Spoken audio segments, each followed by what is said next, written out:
I am Daniel, I'm 34 years old, and my own father beat me in front of our entire family because he believed a lie my brother's wife told him. A lie that was designed to steal my inheritance and destroy my life. Before I tell you how I uncovered their entire rotten scheme and took back my name, let me know where you're watching from in the comments below. It's always incredible to see how far these stories can reach. It was my dad's 60th birthday. One of those perfect, crisp October afternoons in New England that seem engineered by Hollywood. The air smelled of wood smoke from a neighbor's chimney and the sweet, earthy decay of fallen leaves. Inside, the house was a bubble of warmth and laughter, filled with the rich aroma of my mom's famous pot roast, a dish reserved for the most special of occasions. On the surface, it was an idyllic scene. Golden light slanting through the big bay windows, the low hum of cheerful conversation, the festive clinking of wine glasses. Aunts, uncles, cousins. The whole clan was there. We were, by all outside appearances, the perfect American family, successful, close-knit, and happy. I was doing well as a financial advisor in the city, my brother Mark was ostensibly managing a division at my dad's company, and everything seemed to be exactly where it should be. But perfection is often just a mask, and underneath ours, something was festering. The gentle murmur of conversation died down as my sister-in-law, Sarah, pushed her chair back and stood up. She had a strange, trembling smile plastered on her face, one that didn't quite reach her eyes. She raised her wine glass. "I'd like to make a toast," she announced, her voice a little too loud, a little too shrill. "To family, the most important thing in the world. And to new beginnings." She then did something that sent a cold spike of dread through my gut. She turned her eyes, full of a bizarre, triumphant light, directly on me. "Mark and I are expecting," she continued, letting the happy gasps and congratulations ripple through the room for a moment before dropping the bomb. "But there's something you all need to know." The silence that fell was absolute, heavy, and suffocating. You could have heard a tear drop. She took a shaky, theatrical breath, her knuckles white on the stem of her glass, and looked directly at my father. "It's Daniel's." The words didn't just hang there.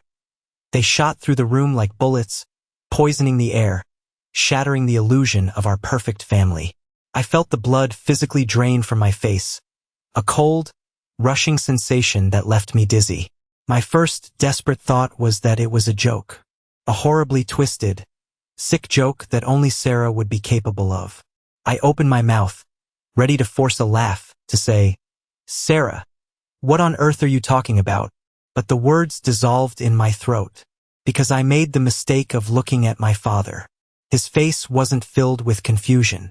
It wasn't questioning. It was a mask of pure, instantaneous cold fury. He didn't look to me for confirmation. He didn't ask a single question. He simply believed. He stood up, his chair scraping loudly against the hardwood floor, and moved towards me. The sound of his open palm cracking against my cheek was sharp and ugly, a sound that sliced through the silence and echoed in my bones. My head snapped to the side with such force that, for a moment, the whole room tilted. My ear rang with a high-pitched whine. I stumbled backward, crashing against the mahogany buffet table, rattling the good china my grandmother had passed down.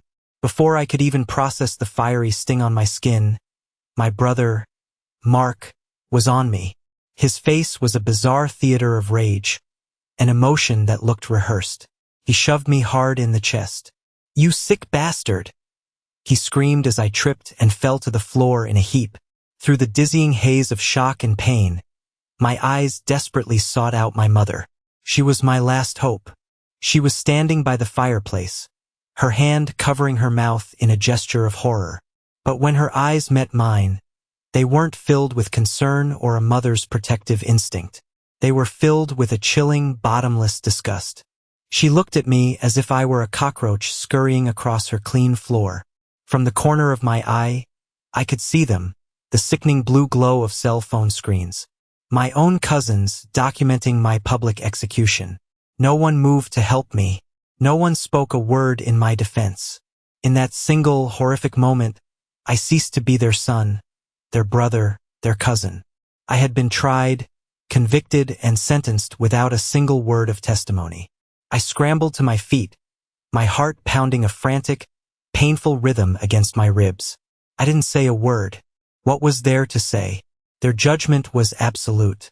I turned and walked out of that room, my legs unsteady beneath me. I went up the familiar stairs to my old childhood bedroom and locked the door. The muffled shouting from downstairs was just noise, a soundtrack to the moment my world had irrevocably ended. I left that night, but before I walked out of that house for the last time, I went into my parents' master bathroom. The room was grand, opulent, a testament to the success they valued so much. I picked up a bar of soap, my hand steady now with a cold, clear purpose. On the surface of the grand, ornate mirror above the marble sink, I wrote 4 simple words. You didn't even ask. Betrayal is a funny thing. You think the worst part is the initial act, the shocking moment of the knife sliding into your back. But it's not. The worst part is the slow, methodical twisting of that blade in the days and weeks that follow, done by the very people who are supposed to love you most. For me, the twisting began the very next morning. To understand the speed and efficiency of my downfall, you have to understand the ecosystem of my family. For as long as I could remember, we operated under a simple, unspoken rule. Mark was the golden child, and I was the responsible one. Mark had the easy smile, the natural charisma, the uncanny ability to talk his way out of any trouble he created. I was the quiet one, the one with the head for numbers, the one who was expected to be steady, reliable, and, most importantly, to clean up Mark's frequent and often expensive messes. This dynamic wasn't just a feeling. It was reinforced time and time again. I remember when Mark turned 16, my parents co-signed a loan for a flashy new sports car for him. For my 16th birthday, I received a $100 savings bond and a lecture on fiscal responsibility. When Mark flunked 2 classes in college, my father called a dean he knew and had the grades reevaluated. When I struggled with advanced calculus, I was told to simply study harder. The most glaring example came when I was 17. Mark, then 20 and full of brilliant ideas, took a substantial chunk of money, tens of thousands of dollars, from our dad's business account. He'd been sweet-talked by a friend into a can't-miss investment in an offshore company. It was a classic scam, of course. The money and the friend vanished overnight. I only found out because I walked into my dad's study to ask a question and saw him sitting there, his head in his hands, looking utterly defeated. He was about to confront Mark, and the explosion would have been catastrophic for their relationship. I couldn't let that happen. I told my dad to give me 24 hours. I locked myself in that study, fueled by coffee and a desperate need to fix things. I went through years of financial records, tax codes, and investment portfolios. It was a labyrinth, but my brain knew how to navigate it. I found a series of legitimate, albeit aggressive, tax loopholes, asset reallocations, and depreciation schedules that could legally absorb the loss over 2 fiscal years. It was complex, exhausting work. I basically performed emergency surgery on the company's finances. My grandfather, a sharp, no-nonsense man who built the original business with his bare hands, was the only one who truly understood what I had done. A few days later, he called me into his study, the room smelling of old leather and his favorite pipe tobacco. He looked at me over the top of his reading glasses, his gaze piercing. "That was the work of a man, Daniel," he said, his voice quiet but firm. "Your brother is a child who enjoys playing with matches. You are the one who understands the value of the house." 2 years later, when he passed away, his will was a reflection of that conversation. It was his final, unassailable judgment. He left me the controlling interest, a full 60%, of his substantial personal estate and trust, to be transferred into my name on my 35th birthday. The remaining 40% was split between Mark and our parents. My parents were livid. They saw it as a personal insult, a public declaration that they had failed with their favored son.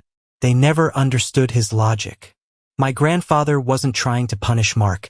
He was trying to protect his life's work from Mark.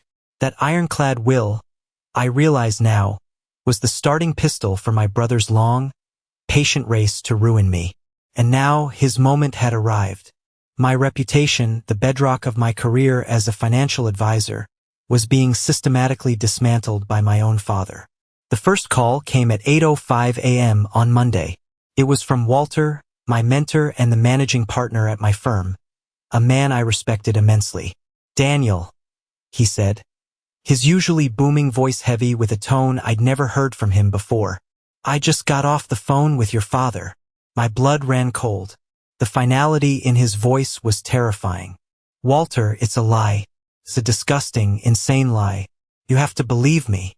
"Listen, son," he sighed, and the sound was weary, defeated. "I've known you for 5 years.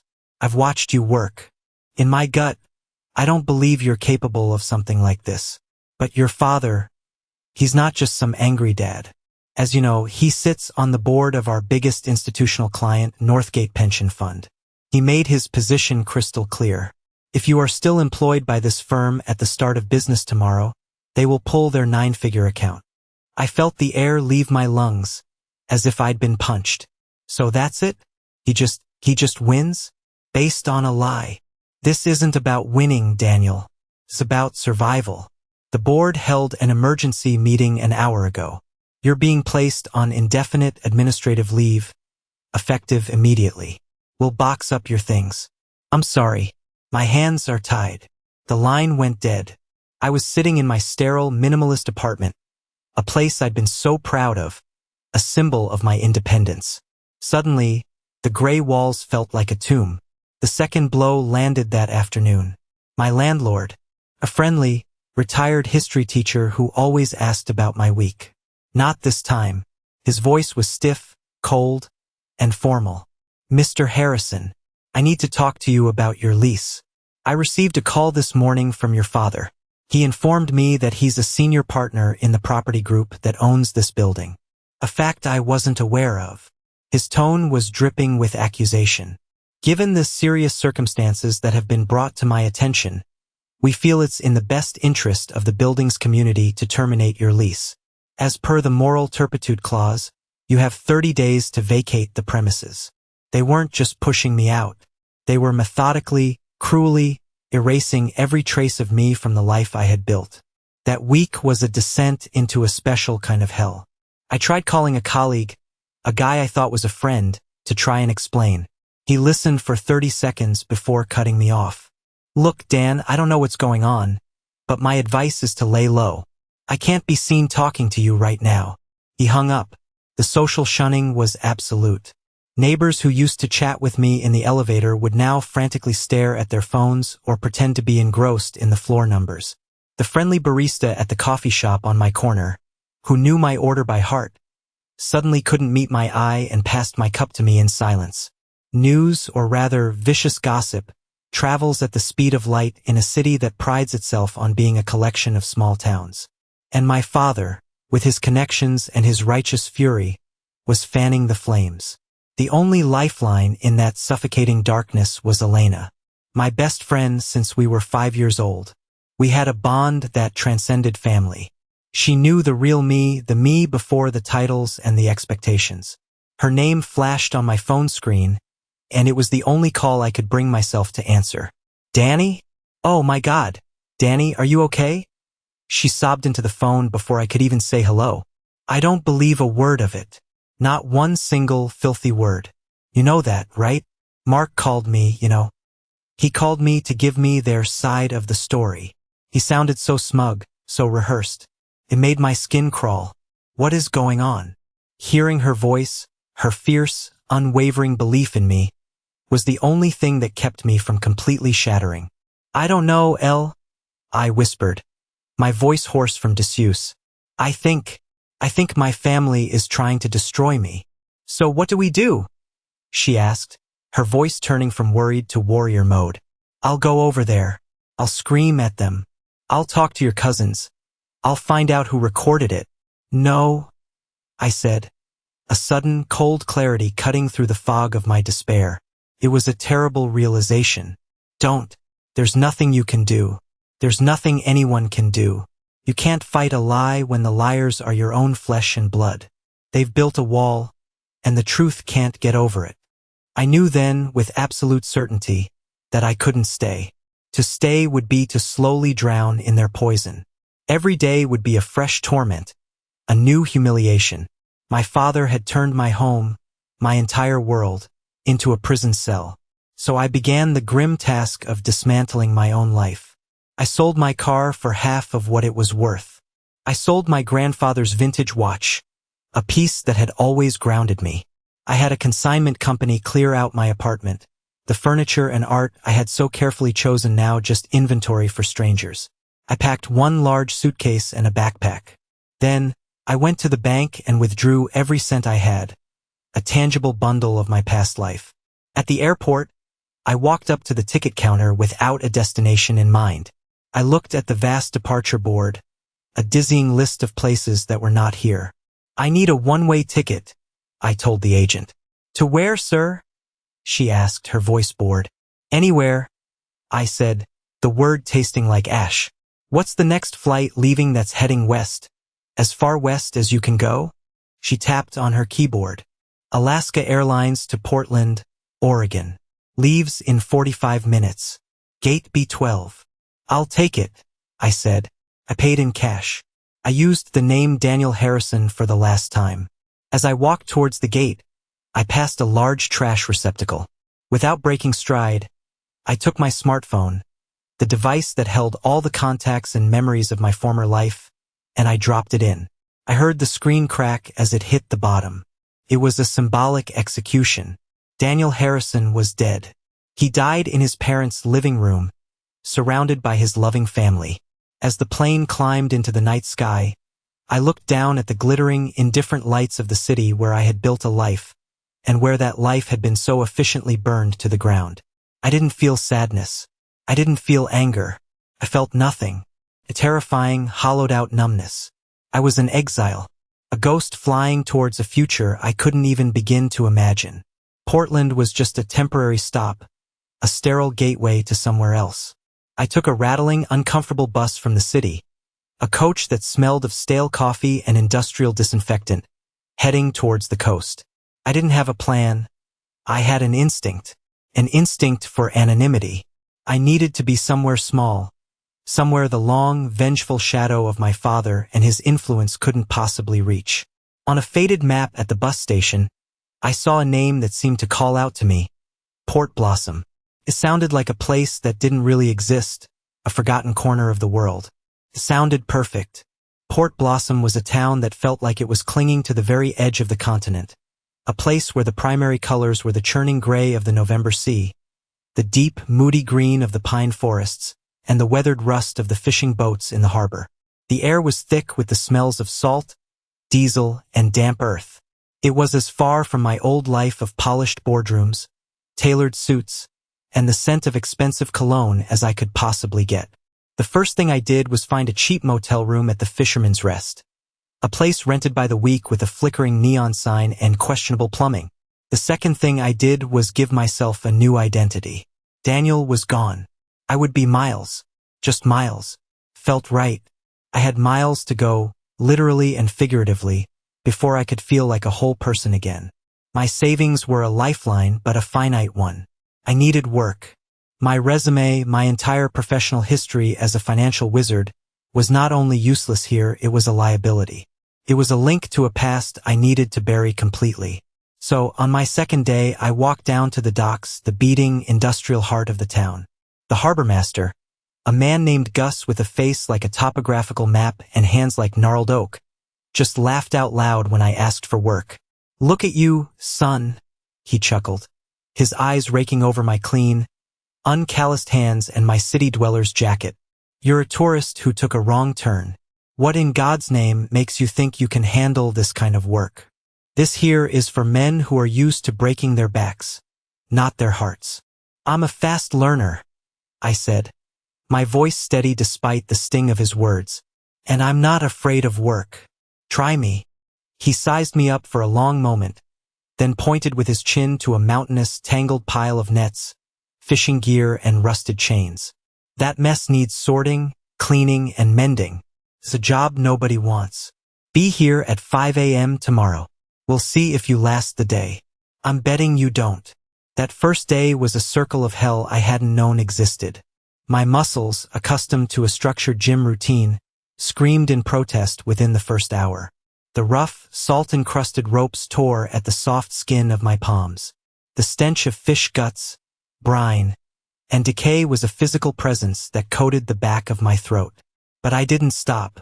Fueled by a desperate, nameless rage, I worked until my back felt like it was going to snap in two and my hands were raw, blistered, and bleeding. I failed at tasks. I tied a knot wrong and got yelled at by a fisherman. I dropped a crate of ice, sending it scattering across the dock to the derisive laughter of the other men. It was humiliating, but I didn't quit. At the end of that brutal 10-hour day, an older man named Ben, who had been watching me from a distance with openly skeptical eyes, ambled over. He was one of those wiry, tough as jerky old men the coast seems to forge. He spat a stream of tobacco juice near my feet, a gesture of casual disdain. "You got soft hands for a dock worker," he grunted, stating the obvious. "They'll harden," I said, not looking up from the net I was trying to untangle, my fingers clumsy and sore. He watched me for another minute, my fumbling, inefficient movements. "Maybe they will," he said, a note of something other than ridicule in his voice. "Show up tomorrow." That was the beginning of my new life. I showed up every morning at 5, before the sun. I loaded heavy crates of ice until my shoulders ached. I scrubbed boat decks on my hands and knees. I learned to mend nets, my fingers slowly becoming more adept. I kept my head down, my mouth shut, and my ears open. The other men, a rough but not unkind crew, slowly began to thaw. They stopped calling me city boy and started calling me Miles. Ben became a sort of reluctant, grumbling mentor, teaching me how to tie a bowline that wouldn't slip under pressure and how to read the coming weather in the color of the sky. But at night, alone in my shabby motel room, the ghosts of my past came to visit. I'd lie awake on the lumpy mattress, the memory of my father's hand striking my face, my mother's look of disgust, my brother's triumphant sneer, playing on an endless, torturous loop in my head. Some nights, the anger was a physical entity, a hot, tight coil in my gut that made me want to punch the peeling paint off the walls. Other nights, it was a cold, heavy grief that felt like I was drowning in an ocean of loss. There was a moment about 6 months into my exile when I almost lost my way completely. I was broke. A series of fierce winter storms had kept the fishing fleet in for over a week, and when the boats don't go out, there's no work on the docks. I was down to my last $20, and the motel owner was starting to give me hard looks. I was sitting in the town's only diner, nursing a cup of coffee, when I overheard 2 local businessmen in the next booth. They were complaining loudly about a commercial real estate deal that was falling through. They needed a loan, but their financial structure was a mess. My old brain, the Daniel Harrison brain I had tried so hard to suppress, kicked in automatically. I saw their problem instantly. I saw the solution, a clear, elegant path through the numbers. And I also saw a way to structure it through a blind trust that would net me a small, untraceable percentage of the deal. It was legally gray, the kind of clever, predatory move I used to see the sharks at my old firm pull off. It would have been easy. So easy. I could have walked over there, introduced myself as a freelance consultant, and been back on my feet in a week, with enough money to leave Port Blossom and its hardships behind. I sat there for a long time, my coffee growing cold, and wrestled with the man I was and the man I was trying to become. I could feel the seductive pull of that old life, the power, the money, the intellectual superiority. But then I looked down at my hands. They were calloused now, with deep lines etched into the skin and grime permanently embedded under the nails.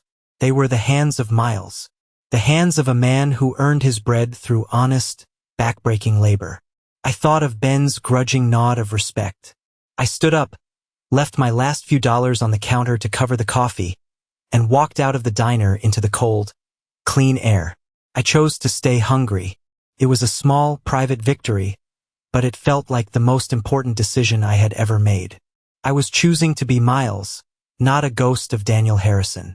The real turning point, the first step towards a genuine future, came from the most unexpected of places. The town library. It was a cozy, cluttered haven run by a woman named Mrs. Patel, a kind, sharp-eyed woman of Indian descent who had moved to Port Blossom from Seattle years ago to escape the city rat race. The library had a small business resource center, but she was struggling with the little bookstore she ran on the side to supplement the library's meager funding. It was failing. One relentlessly rainy afternoon, I was in the library, mostly just trying to get warm and read a book I didn't have to pay for. I saw her hunched over her ledgers in the back room, her face a mask of profound worry. On an impulse born of shared desperation, I asked her what was wrong. She confessed, her voice full of weary resignation, that the bookstore was bleeding money and she was about a month away from having to close it for good. "Let me take a look," I said quietly. She was hesitant, naturally. Who was I? Just the quiet guy from the docks. But she was also desperate. She led me to the back room and the shoeboxes full of receipts. I spent the next 3 days in that cramped, dusty space, buried in her paperwork. It wasn't a matter of poor sales.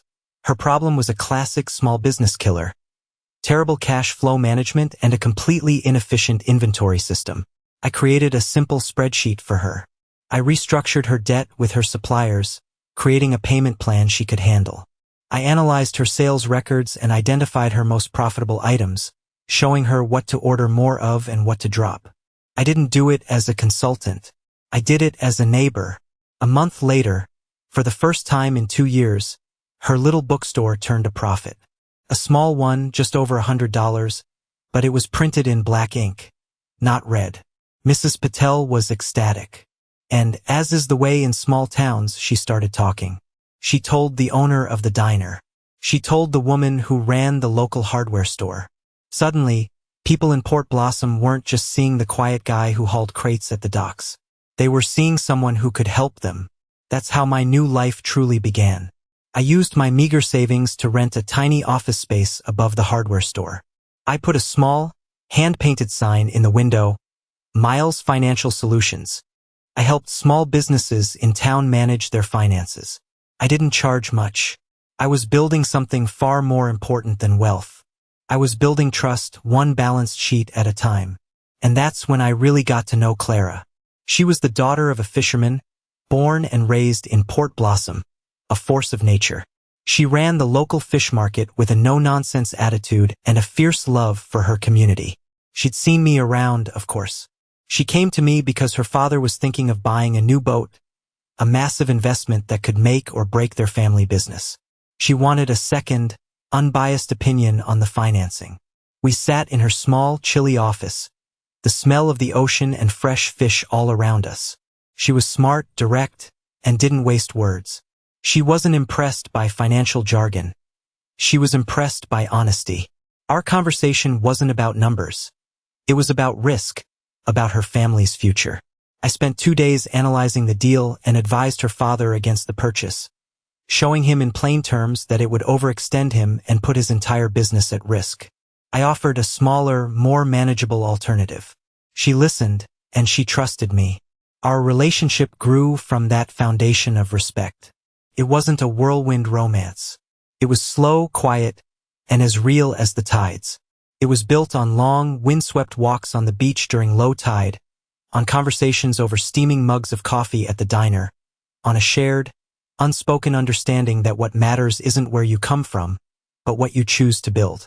For the first time in 3 long years, I felt like I was building a home. I was becoming a part of the tough, resilient fabric of this small town. I was finally, truly becoming Miles. For 3 years, the past was a locked room in a house I had burned to the ground. I didn't have a key, and I had no desire to go looking for one. My old life, the life of Daniel Harrison, had become a ghost story I told myself sometimes in the darkest hours of the night, a cautionary tale to remind myself of how far I'd come. My life as Miles was tangible. My work was meaningful. My relationship with Clara was the most honest and grounding thing I had ever known. I was happy. It wasn't a loud, triumphant happiness, but a quiet, steady peace I had earned with my own 2 hands. And then, one rainy Tuesday in November, a ghost from that burned-down house came knocking on my door. It was a storm of biblical proportions, even by the dramatic standards of the Oregon coast. The wind howled like a wounded animal, and sheets of rain lashed against the windows of my small apartment. Clara and I were drinking tea, listening to the symphony of the storm, when a frantic, desperate pounding on my door startled us both. It wasn't a normal knock. It was a panicked, urgent banging that spoke of crisis. Clara and I exchanged a worried look. Nobody went out in a storm like this unless it was a life-or-death emergency. I opened the door, and for a long, surreal moment, my brain refused to process what I was seeing. Standing on my doorstep, drenched to the bone and shivering uncontrollably, her face pale and her eyes wide with a terrifying urgency, was Elena. My Elena. Elena from a lifetime ago. "Danny?" she whispered, her voice a trembling, barely audible breath of air. "Oh my God, it's really you." I was frozen solid, my hands still on the doorknob. Seeing her was like seeing a character from a book you'd read long ago suddenly step into your living room. She belonged to the world I had meticulously, painfully buried. She was from the world that wasn't supposed to be able to find me here. I snapped out of my stupor and pulled her inside, out of the raging storm. Clara, with her quiet, innate competence, immediately took charge. She wrapped Elena in a thick blanket from the back of the couch and pushed a hot mug of tea into her shaking hands without a word. "Elena, what are you doing here?" I finally managed to say, my voice raspy and unfamiliar to my own ears. "How in God's name did you find me?" "It wasn't easy," she said, her teeth chattering so hard she could barely form the words. "A private investigator. I had to. I waited, Danny. I waited for you to call, for a sign, for anything. After 2 years, I couldn't take it anymore. I think something terrible is happening back home." She explained that she had hired a scruffy but persistent PI with the little money she had saved. She gave him my name and social security number. Took him months of digging through digital breadcrumbs, but he finally found a faint trace. A tax filing for a small business consultant named Miles, using my social, in a town called Port Blossom, Oregon. It was a long shot, a wild goose chase, but it was the only lead she had. She bought a plane ticket the next day. "I don't have concrete proof, Danny," she said, her eyes pleading with me to understand, to believe her. "It's not like I have a recording of them confessing in a locked room. It's a feeling, a horrible, creeping feeling in my gut that something is deeply wrong."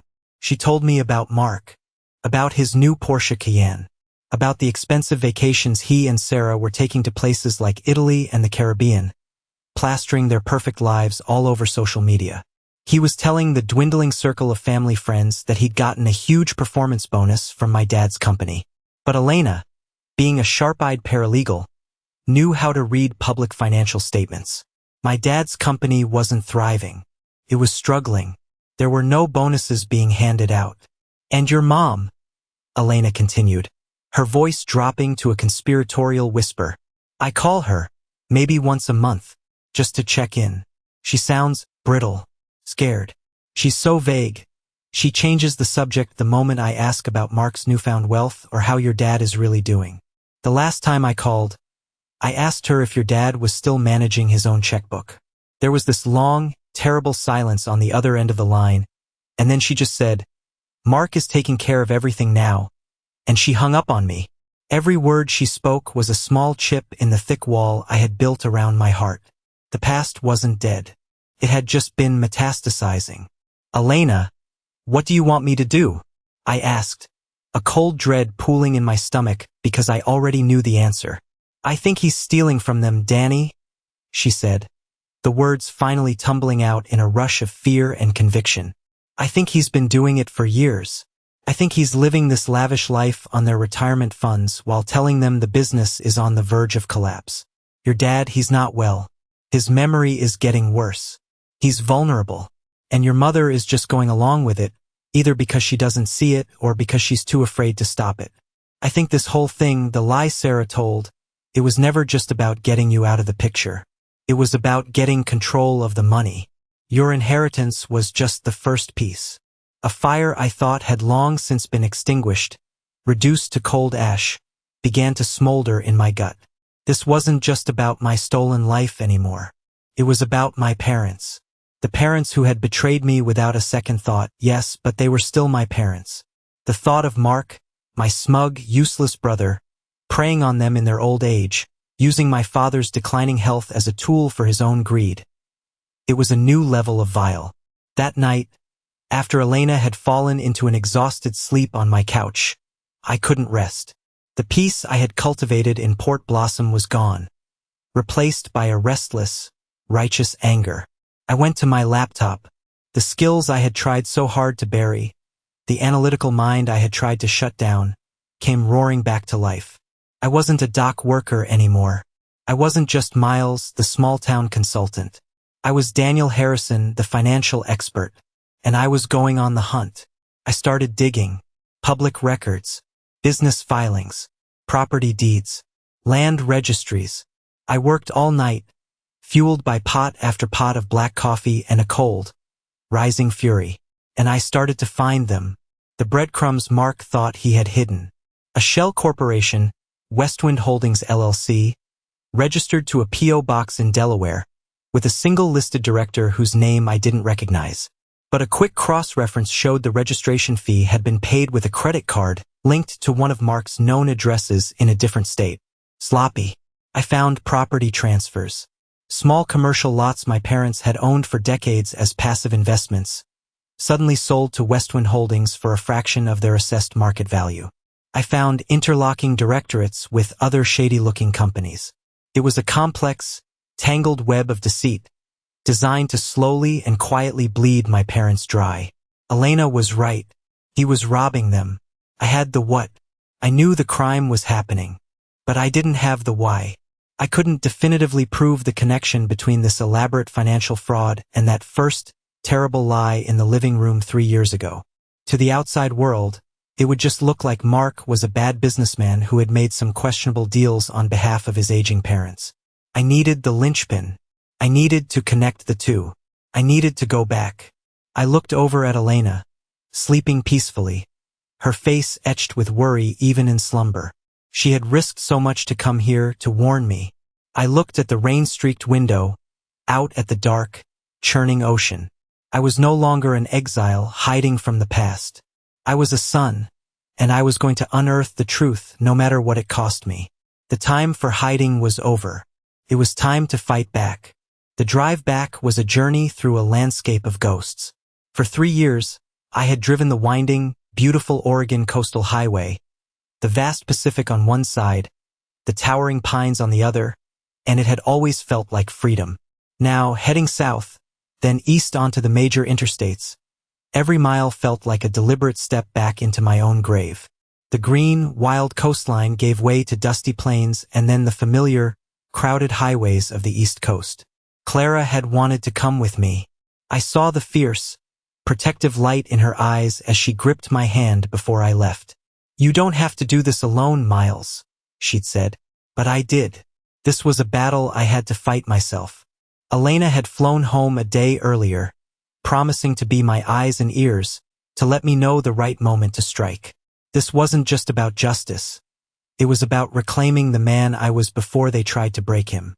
The call came as I was checking into a sterile, anonymous motel 20 miles outside my old hometown. The place smelled of bleach and regret. "They're all there." Elena's voice was a tense, urgent whisper on the phone.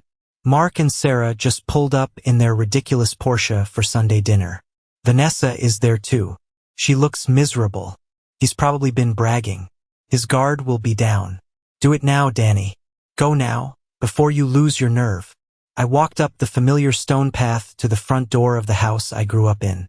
The perfectly manicured lawn, the big oak tree I fell out of when I was 8 and broke my arm, the slight dip in the third stone step. It was all achingly the same, but it felt like a foreign country, a place I had only seen in pictures. I didn't knock. I slid the old, worn house key I still had on my keychain, a key I don't even know why I kept for all these years, into the lock. It turned with a familiar click. I stepped inside. They were in the living room, the same living room where my life had been detonated.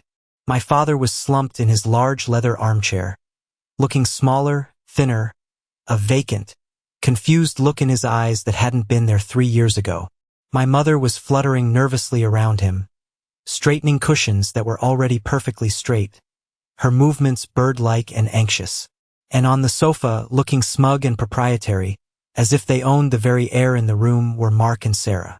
My cousin Vanessa was sitting by herself in a chair near the window, staring out at the garden, looking deeply unhappy. The moment they saw me standing in the entryway, the atmosphere in the room crackled and changed.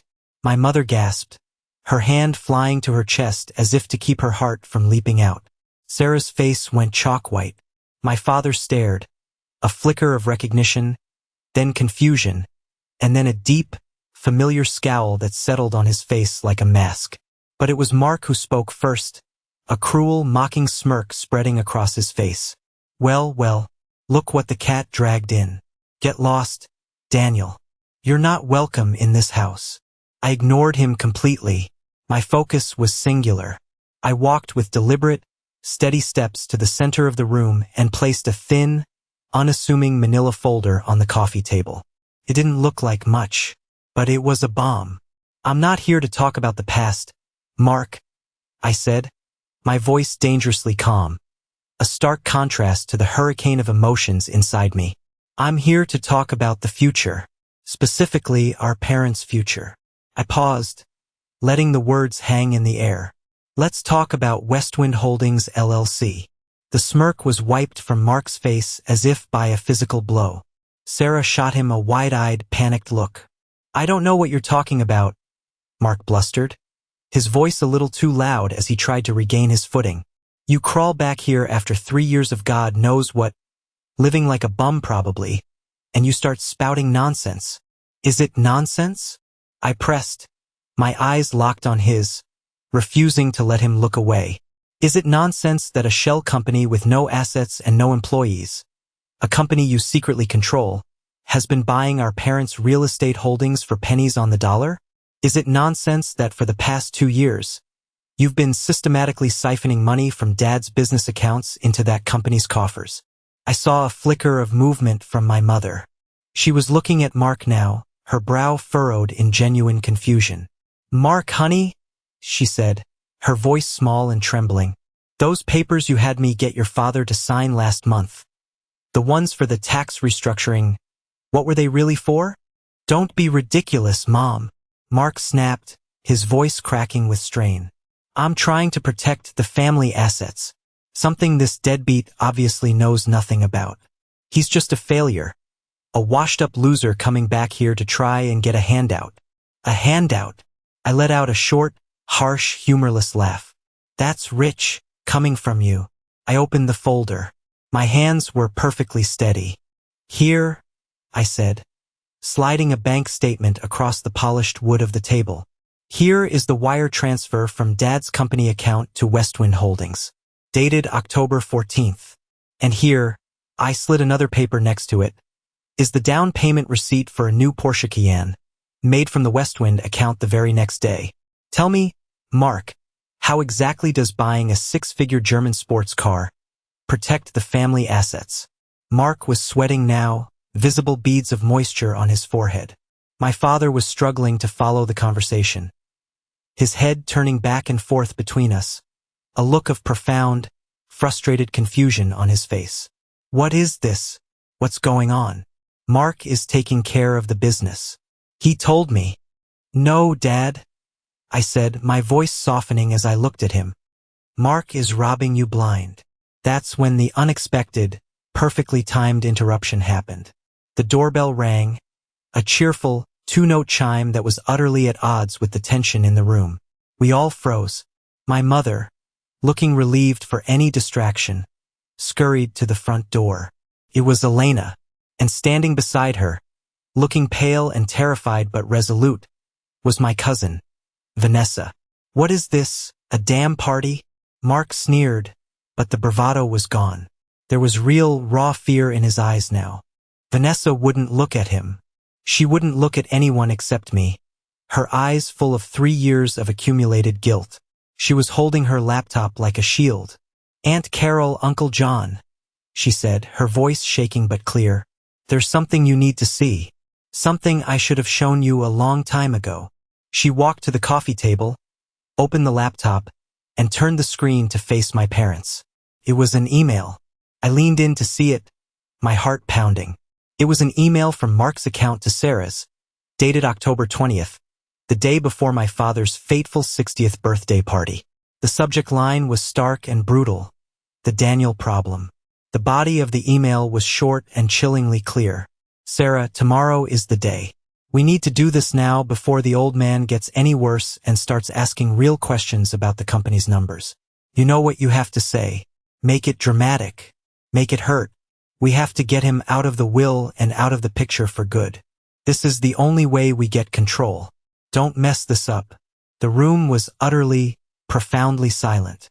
The low hum of the refrigerator from the kitchen sounded like a roaring jet engine. The web was complete. The lie and the money were now inextricably linked. And then the dam broke. It wasn't me who yelled. It wasn't Mark who defended himself. It was Sarah. She let out a long, keening wail, a sound of pure, animalistic despair. She scrambled away from Mark on the sofa as if he were covered in spiders. You did this?" she shrieked, pointing a trembling, accusing finger at her husband. "You told me it was the only way. You told me he was ruining the family with his reckless advice, and we had to save it. You promised everything would be fine. You promised me." She then turned to my mother, her face a grotesque mask of tears and smeared mascara. "He made me do it. The baby wasn't even real. I was never pregnant. It was all a lie. He made me lie to you all." The confession, when it finally came, wasn't a whisper. It wasn't a quiet admission. It was a scream, a raw, ugly, explosive torrent of words that tore the last thread of their rotten, deceitful world apart. My mother made a small, wounded sound, like a creature in pain, and she crumpled. She didn't faint. She just folded in on herself, sinking into the cushions of her armchair, sobbing into her hands. My father stared at the damning words on the laptop screen, then at Mark, then at me, and for a single, horrifyingly lucid moment, the fog of his illness seemed to clear completely. I saw it in his eyes. He understood. He understood everything. And the look on his face was a portrait of absolute, soul-shattering devastation. Mark just sat there, his face ashen, his mouth opening and closing silently like a fish gasping for air. He had been exposed, completely and utterly. The game was over. In the deafening, ringing silence that followed Sarah's shrieking confession, a new voice cut through the emotionally charged chaos. It was calm, professional, and it carried the unmistakable weight of finality. "I believe I've heard quite enough." Every head in the room snapped towards the entryway. Leaning against the doorframe of the living room, his arms crossed and a grim, disappointed expression etched on his face, was Mr. Winters, the family attorney for over 30 years. A man who had helped my grandfather draft the very will that had started all of this. A man who had attended my christening. Elena, my brilliant, forward-thinking friend, had called him and asked him to be nearby, just in case. She told him I was going to confront my family about potential financial mismanagement. Even she couldn't have predicted this. He walked into the room, his polished leather shoes making no sound on the thick Persian rug. His eyes, however, were not on my distraught parents or the hysterical Sarah. They were locked onto Mark with the precision of a laser. "Mark," he said, his voice quiet but leaving no room for argument or negotiation. "As of this moment, your signing authority on all company and family accounts is revoked. Your access is frozen, effective immediately. I will be petitioning the court first thing tomorrow morning for an emergency conservatorship over your parents' entire estate, citing clear evidence of undue influence and financial elder abuse." Each word was a nail being hammered into the coffin of Mark's life.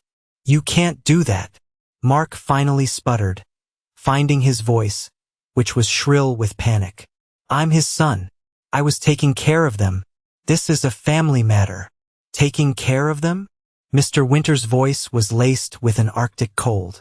"From what I've just heard with my own ears, and from the clear documentary evidence Daniel and Vanessa have presented, you have been systematically liquidating their assets for your own personal enrichment. all predicated on a despicable lie designed to oust your own brother. That is not a family matter, Mark. That is a criminal offense. Several, in fact. Sarah, ever the survivor, saw her lifeboat sinking and immediately started looking for another. She scrambled towards Mr. Winters, her face a desperate plea. "I'll testify," she said quickly, her voice thick with manufactured sincerity. "I'll tell you everything. It was all him. He planned everything. He manipulated me. I was scared." She didn't even glance at her husband, the man whose grand scheme she had just been a willing participant in. Mark stared at her, his mouth agape. The final, predictable betrayal. It was almost poetic. He was utterly, completely alone, brought down by the very people he had used and manipulated. He looked like a cornered rat, his eyes darting around the room, looking for an escape hatch that no longer existed. His gaze finally landed on me, and it was filled with a desperate, venomous hatred. "You," he whispered, the word choked with impotent rage. "You did this." "No, Mark," I said, my voice weary, all the fight suddenly gone out of me, replaced by a deep, profound exhaustion. "You did this to yourself. You built this house of cards. You just never thought someone would have the nerve to actually blow on it." Mr. Winters took complete control of the room. He was a general commanding a battlefield after the bomb had gone off. He gently guided my sobbing, incoherent mother to a chair in the corner, speaking to her in low, calming tones. He sat with my father, who had retreated back into the fog of his confusion, and spoke to him simply, reassuringly. He had Elena and Vanessa sit at the dining room table and write down clear, concise statements about what they had found and what they had witnessed. It was all handled with a quiet, devastating efficiency. The family, as I had known it, was being dismantled and put into receivership right before my very eyes. I couldn't breathe in that house anymore. I stepped outside onto the front porch, the cool, clean air of the October evening a welcome relief after the thick atmosphere of sickness and deceit in that room. The sun was setting, painting the sky in brilliant strokes of orange and purple. A few minutes later, the front door opened and my mother came out. Her face was blotchy and swollen, her eyes red-rimmed and empty. She looked 10 years older than she had just a few hours ago. "Daniel," she whispered. She couldn't bring herself to look at me. She just stared out at the perfectly manicured lawn, now shrouded in twilight. "I am so sorry." I didn't respond immediately. I waited. Finally, I asked, my voice flat, devoid of the emotion I was feeling. I wasn't trying to be cruel. I honestly needed to know the answer. "Sorry for what, Mom? Are you sorry for believing the lie? Or are you just sorry that you got caught?" The question hit her like a physical blow. She flinched. "No." She shook her head, fresh tears spilling down her ravaged cheeks. "No, I'm sorry for everything. For not asking you. For not questioning. For watching your father. And for the look in my own eyes. I see it now in my memory. I see how it must have looked to you. How it must have felt. There is no excuse. I was a coward." She finally turned to look at me, her eyes pleading, desperate to bridge the chasm that now lay between us. "But we can fix this. We can start over. You can come home. We can be a family again. Your father, he needs you. I need you." I listened to her words, the words I once would have given anything to hear, and I didn't feel the hot sting of anger anymore. I just felt a profound, bottomless sadness. I thought of my life in Port Blossom. I thought of Clara's honest smile and her unwavering belief in me. I thought of Ben's gruff kindness, of the simple dignity of my work. I thought of the man I had been forced to become when I shed the skin of being their son. "I will make sure you and Dad are taken care of," I said, and my voice was gentle, but it was also as firm and unyielding as granite. It was final. "Mr. Winters and I will establish a trust. You will have the best care that money can buy. You will be safe. Mark will never be able to touch your finances, or you ever again." I took a deep breath, the cold air stinging my lungs. "But I can't come home, Mom." "But why?" she sobbed, her voice breaking. I know we hurt you in a way that is unforgivable, but we can earn back your trust. I will spend the rest of my life earning it back. No, I said softly, and the truth of it settled in my bones, cold and heavy as stone. You can't. Trust isn't a house that you can just rebuild after it's been burned to the ground. You didn't just believe a lie, Mom. You were ready to. You wanted to. Because it was easier than confronting the truth about your other son, the one you always protected. And you stood there. You watched Dad hit me. And you did nothing. I can forgive you for being fooled. I can even, someday, forgive you for being weak. But I can't forget that. I can never unsee that moment.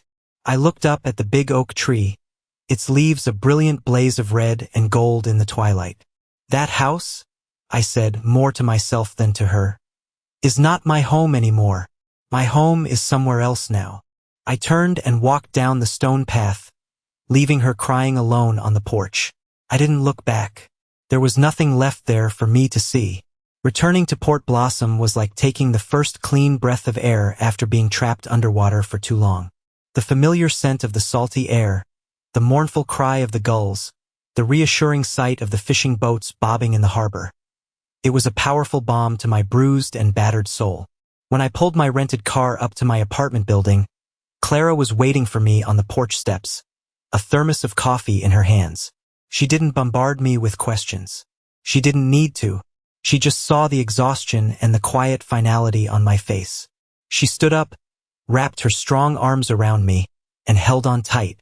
In that simple, silent embrace, surrounded by the life I had chosen, I felt the last of the tension from my old life finally begin to drain away. The weeks that followed were filled with a quiet, focused rebuilding, both externally and internally. Back east, Mr. Winters handled the ugly, messy details with the precision of a surgeon. An emergency conservatorship was granted by a judge who was, by all accounts, horrified by the details of the case. Mark was completely and irrevocably cut off, left to face the legal and financial consequences of his actions. I heard through Elena that he was facing potential criminal charges for elder abuse and fraud. Sarah, true to her word, filed for divorce and, with the leverage of her testimony, walked away with a significant portion of what was left of Mark's personal assets. My parents were moved into a high-quality assisted living facility near Elena, a place specializing in memory care that could give my father the professional help he so desperately needed. I spoke to my mother on the phone once a week. The conversations were always difficult, stilted, awkward, and full of her tearful apologies and my polite, yet distant, responses. I was fulfilling my duty to ensure her care, but I was not offering absolution or a false sense of reconciliation. That was a line I could not and would not cross. The wounds were too deep, the betrayal too fundamental. Meanwhile, my life in Port Blossom, which had been put on hold by the ghosts of the past, resumed with a new sense of purpose. My consulting business, Miles Financial Solutions, flourished. The trust one had so painstakingly built within the community was my most valuable asset. I was helping people I genuinely cared about, fishermen, shop owners, tradespeople, build secure futures for their families. I was creating something real and positive in the world. My relationship with Clara deepened and solidified into a true partnership. We worked together on a plan to help the local fishermen form a co-op, pooling their resources to buy supplies in bulk and giving them more leverage when selling their catch to the big distributors. We were a team, weaving our lives together, thread by thread, building a future based on mutual respect and shared goals. About 6 months after the confrontation, an unexpected visitor arrived. I was working in my small office, the window open to the cool sea breeze, when a sleek, black German sedan, the kind of car you never see in Port Blossom, pulled up outside. Out stepped Walter, my old boss, looking every bit the high-powered executive in his expensive tailored suit. He looked profoundly out of place, but his smile was genuine. "Miles, I presume?" he said with a wry grin as he shook my hand. "You look good, Daniel. The sea air agrees with you." We sat on my small porch, drinking coffee out of the mismatched mugs I'd bought at the local thrift store. He told me he had followed the entire sordid story through Mr. Winters. He apologized again, and with more sincerity this time, for what had happened at the firm. "I should have fought harder for you, Daniel," he said, his gaze serious. "I let the board and your father bully me. It's one of the great regrets of my career." "You did what you had to do to survive, Walter," I told him, and I meant it. "I understand that now better than ever." "Well," he said, leaning forward, his eyes bright with a familiar, exciting energy. "I'm here for a reason. I'm leaving the old firm. I'm done with the bureaucracy, the politics. I'm starting my own venture. A smaller, more agile, client-focused investment group. The kind of place we always talked about building. And I want you to be my partner. My lead partner. We'll build it from the ground up. Together. Name your price, Daniel. Anything. Come back to the city. Come back to where you belong." 3 years ago, that offer would have been the culmination of all my dreams. It was the ultimate validation. The corner office, the 7-figure income, the partnership. The undeniable proof that I had made it. I looked past him, out at the harbor, where Ben was patiently mending a net, his movements slow, rhythmic, and practiced. I saw Mrs. Patel's bookstore across the street, a now open sign hanging proudly in the window, a small testament to a battle won. I thought of Clara, of the quiet, solid life we were building, a life measured not in stock portfolios and market shares, but in shared sunsets and unwavering trust. I turned back to Walter and smiled, a real, genuine smile that came from a place of deep contentment. "Thank you, Walter. That offer. It means more to me than you could possibly know. Truly does. It heals a part of me I didn't even know was still wounded. But my life is here now. I'm building something different." Walter looked around, at the quiet street, the modest, weather-beaten buildings, and for a moment, I saw the confusion on his face. He couldn't comprehend why anyone would choose this over the world he was offering. But then he looked at my face, really looked at me, and I think he finally understood. He saw that I wasn't the same hungry, ambitious young man he had mentored. "I was afraid you'd say that," he said, but he was smiling too, a look of genuine respect in his eyes. "Good for you, Daniel. Good for you." His visit was the closing of a chapter one hadn't realized was still open. It was the moment I fully understood that I didn't need or want my old life back. I had been given a rare and excruciatingly painful opportunity, the chance to choose my life twice, and I had chosen better, more wisely the second time around. There was one last thread to tie up. A few weeks later, another car came to town, a much more modest, sensible sedan this time. It was my cousin, Vanessa. She called me from the diner, her voice hesitant, asking if I would be willing to meet her. We sat in a booth near the back, the same one where I'd once wrestled with my conscience over a cup of coffee. She looked older. The guilt and stress of the past few years had carved new lines on her face, but her eyes were clearer. "I'm not here to ask you to forgive me," she said, her hands wrapped around her coffee mug. "I know I don't deserve it. I needed to say I'm sorry to your face, for standing there, for recording it. It was a cowardly and cruel thing to do, and I've lived with the shame of it every single day since." "Why did you come forward, Vanessa?" I asked quietly. "In the end, what made you do it?" "Because it was the right thing to do," she said simply, meeting my gaze directly for the first time. "And because I was tired of being a coward. Watching Mark with my aunt and uncle after you left, it was like watching a spider slowly wrap a fly. He was so smooth, so convincing. He'd talk about how you'd broken their hearts, all while he was getting them to sign papers they didn't understand. The guilt was eating me alive. I started looking through the papers on his desk when I would visit. I found that email. I had to do something. I looked at her genuine, painful remorse. She had made a terrible mistake, but she had found the courage to correct it. In her own way, she had chosen justice over the convenience of family silence. "I know," I said, "and I appreciate it. You did the right thing in the end, Vanessa. That's what matters." I couldn't erase the past, but I could choose how to move forward. I could accept that some parts of my old family were lost to me forever, while others, like Vanessa, might find their way back, not to the way things were, but to a new, more honest kind of relationship. I was drawing my own boundaries on my own terms. It was a quiet, powerful feeling. The feeling of being in control of my own story at last. In the end, after all the legal battles were fought and the dust had settled, I never saw a single cent of my grandfather's inheritance. When Mr. Winters finalized the accounting of the estate, I made a decision that shocked him, but felt completely and utterly right to me. I had him take the entirety of my 60% share and place it in a legally ironclad, independently managed trust. Its sole purpose was to fund my parents' long-term care for the rest of their lives. The remaining 40% of the estate, which was originally Mark's and my parents' share, was more than enough to cover the extensive legal fees and repay every dollar Mark had stolen from the business accounts.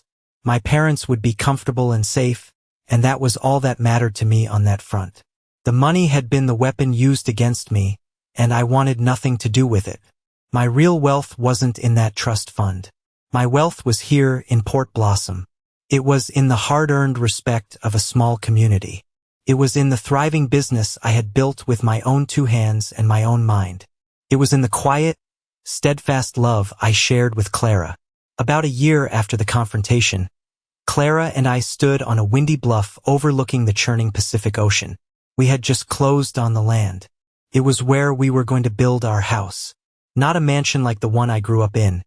Not a statement of status, but a simple, solid home with big windows to let in the light and a porch to watch the storms roll in. My life was full, more full than I had ever imagined it could be. But there was one more thing I felt compelled to do. I couldn't forget the man I was 3 years ago. Alone, broke, with his name and reputation systematically destroyed. I thought about how many other people might be out there in the world, facing their own devastating betrayals, their own impossible situations, needing a second chance but lacking the resources to get one. Using the profits from my own successful consulting business, I established a foundation. It was a small one to start, but it was real. I called it the Harrison Grant, in honor of my grandfather, the one man in my family who had seen my true worth all along. The foundation provides grants and seed money to young people who have been victims of financial fraud or family-related financial betrayal, giving them the resources to secure legal help, relocate if necessary, and start over, just like I did. My first grant went to a young woman whose siblings had forged documents to steal her inheritance from her parents. Helping her felt more rewarding than any bonus I had ever received in my old life. My story is not about getting revenge. Revenge is a fire that consumes you. My story is not about winning back a fortune. Money is just a tool. My story is about what happens after your world burns down to the ground. You have a choice. You can either sit in the ashes for the rest of your life, lamenting what you've lost, or you can use the heat that remains to forge something new, something stronger, something better, something that is truly your own. I didn't reclaim my old life. I created one that was infinitely more valuable and authentic. I learned that family isn't just about the blood you share. It's about trust, loyalty, and mutual respect. It's about the people who show up for you when you have absolutely nothing to offer them but who you are. My family is Clara, and Ben, and Mrs. Patel, and this entire, stubborn, beautiful town that gave me a home when I didn't have one. I still oversee my parents' care from a distance, a duty I perform out of a sense of compassion, not familial obligation. I protect my peace fiercely. I chose the man I wanted to be, and I will not let the ghosts of the past compromise that hard-won victory. I built my legacy not from the money my grandfather left me, but from the values he taught me, integrity, resilience, and the quiet dignity of a life well lived. And that is a legacy no one can ever take away from me. Thank you so much for listening to my story. I hope it has touched you in some way, or maybe even given you a little bit of strength if you're facing your own battles. Have you ever had to face a difficult situation where you had to choose between what was easy and what was right? I'd be honored to hear about it. Please, share your story in the comments below, and don't forget to like and subscribe so you don't miss what's next.